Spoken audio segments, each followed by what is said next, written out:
Market দখল, আরেকজনের flat দখল, আরেকজনের টেলিভিশন চ্যানেল দখল, আরেক সাংবাদিককে মাইরা হাউস থেকে বের করে দেওয়া, এই নৈরাজ্য আমরা চাই না। ঘর পোড়ার মধ্যে যারা আলু পোড়া খেতে চায় এদের ভিডিও রাখুন। ইন্টারিম গভর্নমেন্ট হইলে বিচারের মুখোমুখি তাদের হতে হবে।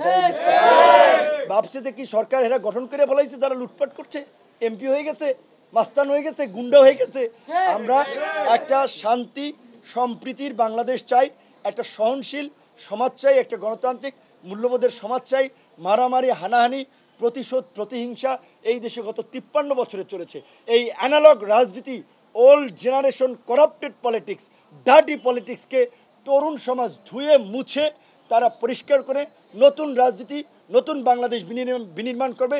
যেই কারণেই তরুণরা আজকে এই শিক্ষা প্রতিষ্ঠান থেকে রাজপথে, কোটা সংস্কার থেকে রাষ্ট্র সংস্কারের দাবি তুলেছে। রাষ্ট্র সংস্কার করেই তরুণরা, যারা শিক্ষার্থী তারা শিক্ষা প্রতিষ্ঠানে ফিরবে, যারা রাজনীতি করছে তারা আগামীর বাংলাদেশের নেতৃত্ব দেবে।